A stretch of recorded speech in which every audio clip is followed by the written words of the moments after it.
Invité exceptionnel aujourd'hui sur BFM Business. Nous recevons avec Justine Vasson Carlos Tavares. Bonjour. Bonjour. Vous êtes l'ancien patron de Stellantis, que vous avez dirigé pendant 4 ans et que vous avez créé en 2021 en fusionnant PSA, dont vous étiez aussi le patron depuis 2014, avec Fiat Chrysler. Et puis, il y a 1 an, vous avez brutalement quitté vos fonctions de directeur général de Stellantis. On y reviendra.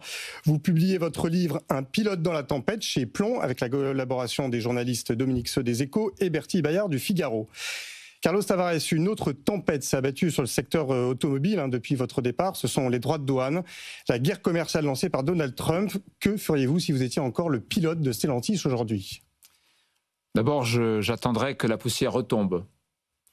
Nous avons tous bien compris que la stratégie de négociation de Donald Trump consiste à envoyer la balle très très loin, 10 pas plus loin, créer évidemment les réactions émotionnelles du reste du monde et ensuite reculer de 2 pas pour préserver une avancée de 8 pas. Donc, je pense que la première chose à faire, c'est de comprendre sa stratégie de négociation et comprendre qu'il y a une forme d'outrance dans son premier pas de négociation, qui est d'aller très très loin et ensuite de reculer de quelques pas, pas de la totalité, mais de quelques pas pour obtenir ce qu'il voulait. Donc, il est important que nous, on comprenne cette stratégie, qu'on s'adapte, ce qui veut dire qu'on ne va pas non plus réagir de manière émotionnelle et immédiate à tout ce qu'il décide. Il peut y avoir des situations où la meilleure stratégie, c'est de ne rien faire. D'ailleurs, c'est assez curieux de constater que ceux qui nous donnent des leçons de maturité et de sagesse aujourd'hui dans le monde, ce sont les Chinois, par rapport à l'ensemble de ces pulsions. Qu'est-ce que nous ferions ? Évidemment, nous chercherions à faire 2 choses. D'abord, à développer le sourcing local pour le marché local, ce qui a toujours été la stratégie de Stellantis. Et ensuite, à faire en sorte que le coût de développement de la technologie soit réparti sur la base de business la plus large possible, c'est-à-dire sur l'ensemble du business mondial, en profitant de l'échelle de l'entreprise et de la taille de l'entreprise. C'est ça que nous aurions fait. Après, il y a des cas particuliers qui sont difficiles, qui est par exemple le cas de l'Amérique du Nord, où il fallait parier ou pas sur le fait que l'accord de libre-échange USMCA entre le Canada, les US et le Mexique allait tenir ou pas tenir. Et là, c'est plutôt des paris plus difficiles. Du côté de l'Europe, les choses se sont à peu près stabilisées, on sait où on est. Et donc on voit bien qu'il faut d'abord ne pas réagir émotionnellement et pas réagir immédiatement compte tenu de la stratégie de négociation de Donald Trump. Ce qui n'est pas exactement ce qu'a fait votre successeur Antonio Filosa. Il a annoncé un investissement massif aux États-Unis, 13 milliards de dollars. Est-ce que c'est un bon choix selon vous ? Est-ce que ça ne fait pas pencher un peu trop Stellantis du côté américain ? Alors, c'est possible que ça fasse pencher du côté américain.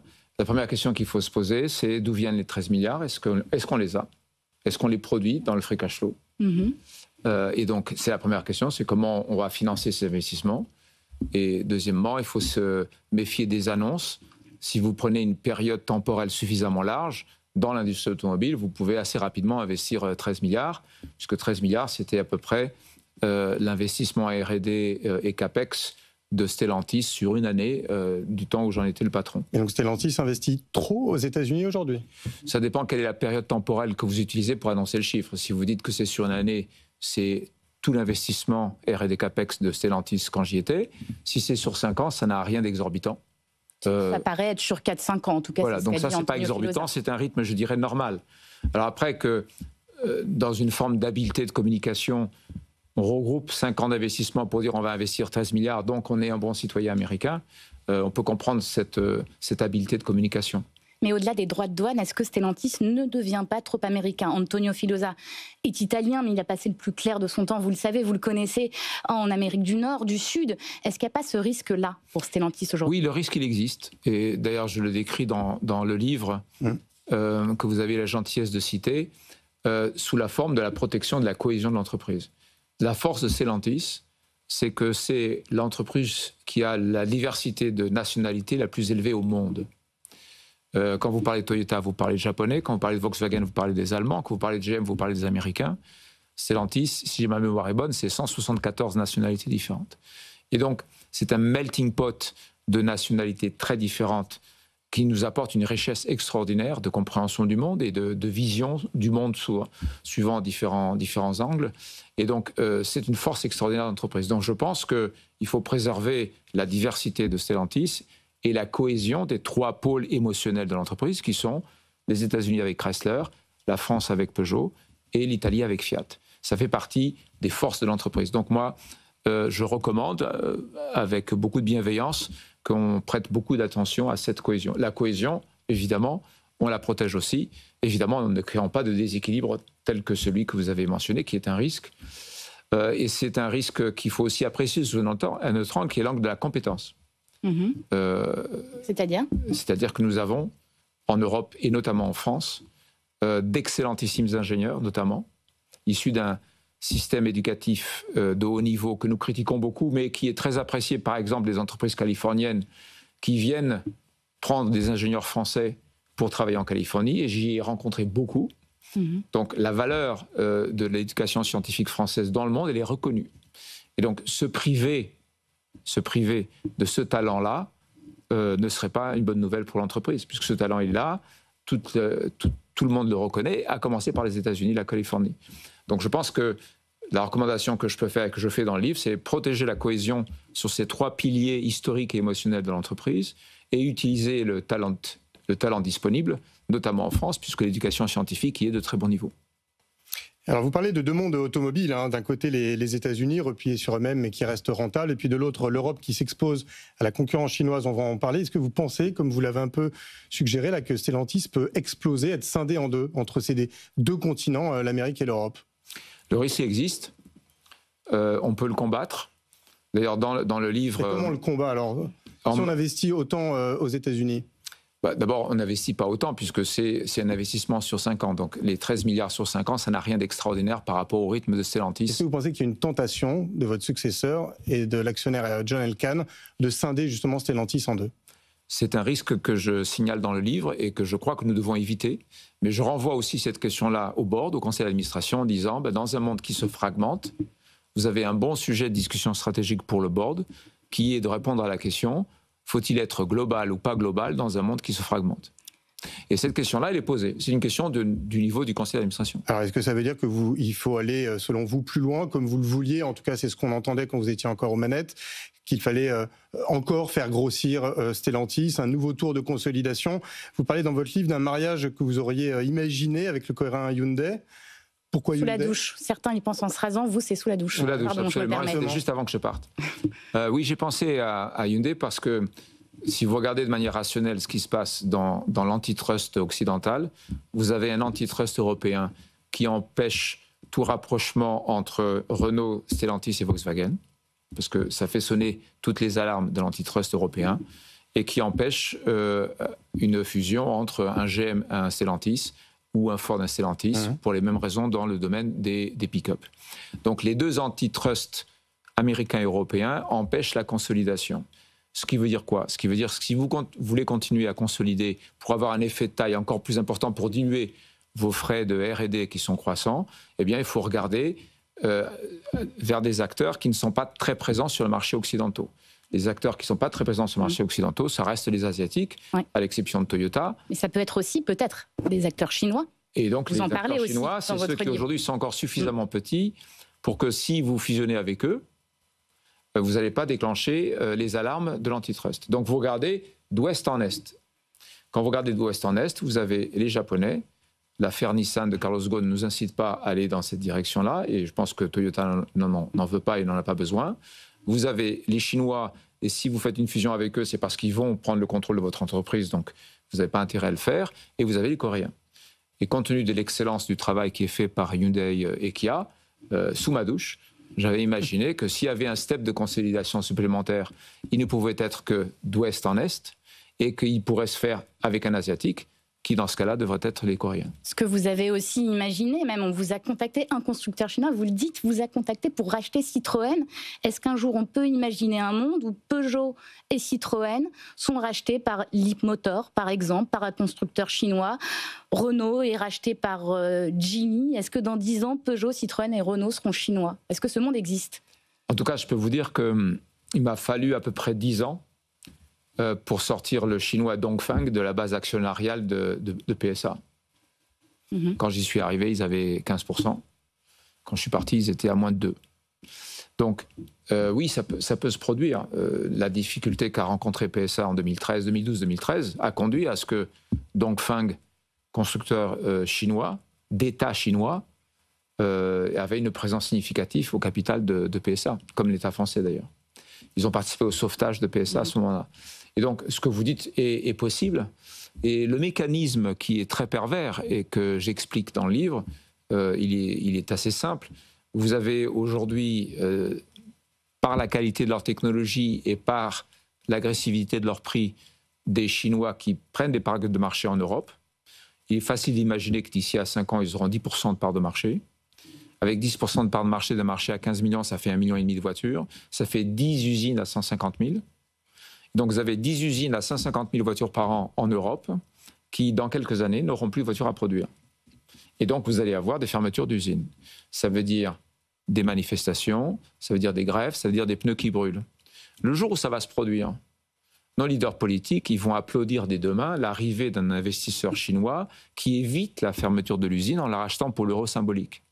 Qu'est-ce que vous avez fait à ce moment-là? Vous avez simplement transféré la propriété de votre usine à un Chinois. Et tout ça s'est rendu possible, dites-moi si je vais trop vite, par cette fameuse date de 2035, cette question que l'Europe n'a pas tranchée, d'interdire, que le secteur n'a pas tranché, d'interdire la vente de voitures thermiques en 2035 en Europe. Vous étiez pour cette interdiction, votre successeur est contre. Est-ce la raison de votre départ de Stellantis? C'est une des raisons, mais je peux en expliquer, comme je le fais dans le livre, de manière plus détaillée.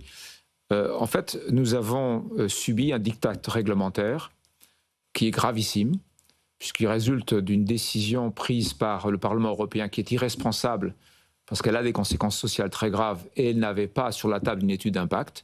Donc, le Parlement européen a gravement manqué à ses responsabilités.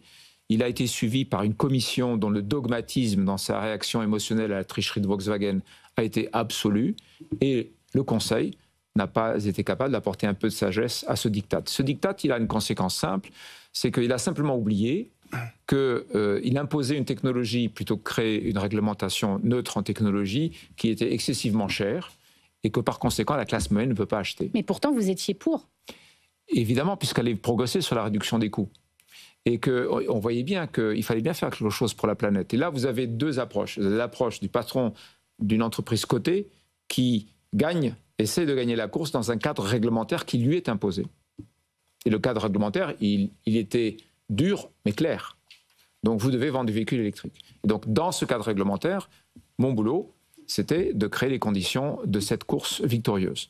Ce qui était le cas, puisque quand on est arrivé en 2024, on avait toutes les composantes technologiques nécessaires, les batteries, les moteurs électriques, les plateformes et les transmissions nécessaires et l'architecture électrique-électronique. Oui, mais votre conseil d'administration ne semblait pas être d'accord avec cette stratégie.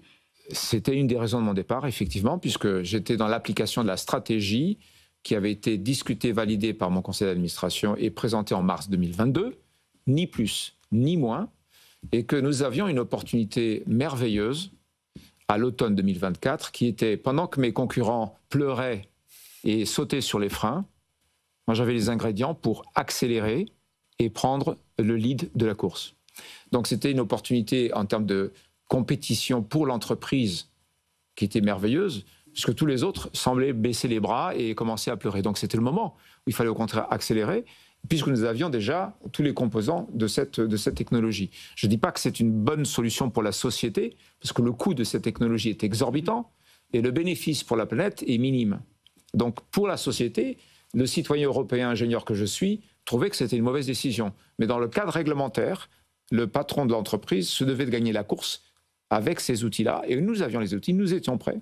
Et nous avions l'opportunité, puisque les autres sautaient sur les freins, on pouvait prendre la tête de la course. Il y a eu une hésitation et moi je suis fidèle à mes convictions. Ça fait plusieurs étés où au mois d'août dans ma ferme, mes petits-enfants viennent et il fait 46 degrés. Nous sommes sur une trajectoire de 50 et moi je trouve que c'est très grave. On ne peut pas simplement passer d'un sujet à l'autre en disant ça y est, le réchauffement climatique c'est du réchauffé, on n'en parle plus. Non, on est sur 50. Dans mes petits-enfants, dans quelques années, ils vont avoir 50 degrés dans ma ferme au Portugal. Ça, c'est grave. Et donc, moi, j'ai des convictions. J'avais un plan stratégique qui était validé par le board. J'ai 4 petits-enfants. Je veux faire quelque chose pour aider à combattre ce réchauffement climatique. Et effectivement, il y a une hésitation qui a pris la forme de... il y a une perte de confiance. Dans la seconde, c'est symétrique. D'accord. C'est symétrique. Ça s'est joué en 2 jours. Non, c'est en 1 minute. En 1 minute. 1 minute. En 1 minute. Votre départ de Stellantis, il s'est joué en 1 minute. 1 minute, absolument. Quand la question s'est posée, il y a un doute, il y a une perte de confiance, ça devient immédiatement symétrique. Parce que moi, je ne suis pas dans une entreprise pour lutter contre mon board. Je suis dans une entreprise pour exécuter une stratégie qui a été validée par mon board, qui en plus est alignée avec mes convictions et mes responsabilités familiales. Donc, je le faisais de bon cœur. Et en plus, il y avait une opportunité qui était de prendre le lead de la course. Donc, tout était parfaitement aligné, mais bon, il faut une équipe pour gagner. Et aujourd'hui, Carlos Tavares, quels sont vos projets? Vous le dites à un moment, à la toute fin de votre livre, vous n'avez pas tiré un trait sur l'automobile. Qu'est-ce qu'on doit comprendre? D'abord, non, parce que j'ai 2 entreprises automobiles au Portugal qui sont des micro-entreprises. Une qui est centrée sur la compétition de véhicules historiques et sur la restauration de voitures de collection. Et une autre qui est une entreprise d'ingénierie de fabrication de voitures de compétition modernes, très haute technologie. Donc j'ai ces 2 micro-entreprises qui me passionnent d'ailleurs. Elles me rajeunissent de 30 ans parce que je fais beaucoup de techniques avec nos ingénieurs. Il y a ça, et puis il y a des constructeurs chinois qui frappent à ma porte pour que je les aide. Est-ce que vous allez les aider? C'est pas impossible, mais je n'ai pas donné de réponse pour l'instant. Quel constructeur chinois? Je ne vais pas les citer par respect vis-à-vis d'eux. Mais vous serez bien informés le jour où ça se produira. Merci beaucoup, Carlos Tavares, d'avoir été avec nous sur BFM Business. Je rappelle le titre de votre ouvrage, Carlos Tavares, un pilote dans la tempête, édité chez Plomb. Merci. Merci à vous.